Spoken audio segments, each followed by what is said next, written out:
অসহিষ্ণুতা ইস্যুতে আজকে লোকসভায় ডিবেট রয়েছে এবং বিরোধীরা চাইছিলেন কি সংসদে শীতকালীন অধিবেশনে প্রথমেই এইটা নিয়ে ডিসকাশন করা হবে এবং সরকার জবাব দিক। আমাদের সঙ্গে কংগ্রেসের সাংসদ অধীর চৌধুরী রয়েছেন। অধীর দা, আপনারাও নোটিশ দিয়েছেন, আপনাদের কি বক্তব্য থাকবে আজকে লোকসভায় যখন? দেখুন, কংগ্রেসের ভারতবর্ষের অসহিষ্ণুতার বিরুদ্ধে তো লড়াই কংগ্রেসই করেছে।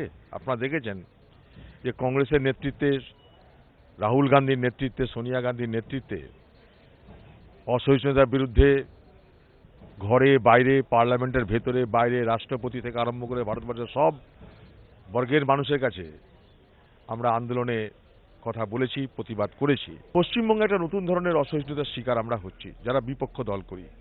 সেটা হচ্ছে রাজনৈতিক অসহিষ্ণুতা। বিরোধী দল করা মানে সেখানে একটা অপরাধের সমপর্যায়ে চলে গেছে।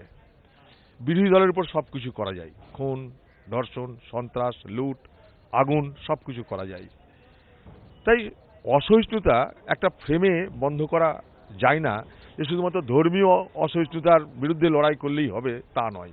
মুখ্যমন্ত্রী নিজেই অসহিষ্ণুতার বিরুদ্ধে বক্তব্য রেখেছেন, তিনি এটাকে সমর্থন করেন না। এখন মুখ্যমন্ত্রী, বাংলার মুখ্যমন্ত্রীর, তাকে আপনারাও চেনেন, আমরাও চিনি। আমাদের দুর্ভাগ্য যে বাংলার মুখ্যমন্ত্রী মুখে যা বলেন কাজে তার থেকে উল্টো করেন।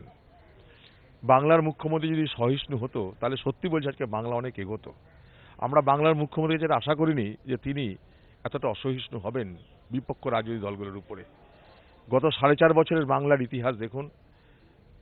পলিটিক্যাল অ্যাট্রোসিটি যাকে বলে, রাজনৈতিক যে সন্ত্রাস, রাজনৈতিক যে অত্যাচার বিপক্ষ দলের উপরে, কংগ্রেসের উপরে উত্তরোত্তর বৃদ্ধি পাচ্ছে। সারা বাংলা জুড়ে একটাই আলোচনা যে বিপক্ষ রাজনৈতিক দল করা যাবে কি যাবে না। এটাও কিন্তু এক ধরনের অসহিষ্ণুতা। মুখ্যমন্ত্রী যখন যেমন তখন তেমন কথা বলতে তিনি অভ্যস্ত, আমরা জানি।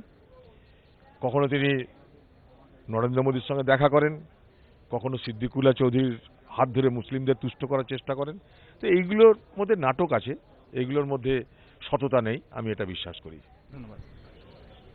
স্পষ্ট জানালেন কংগ্রেস সাংসদ অধীর চৌধুরী কি একদিকে তারা দেশের মধ্যে যে সহিষ্ণুতা ইস্যু নিয়ে সরব হয়েছেন, কংগ্রেস সব থেকে বেশি সেটা নিয়ে জোরালোভাবে সওয়াল তুলেছে, অন্যদিকে পশ্চিমবঙ্গের যে পরিস্থিতি সেটাও তিনি ব্যাখ্যা করার চেষ্টা করলেন এবং আক্রমণ করলেন রাজ্যের মুখ্যমন্ত্রীকে।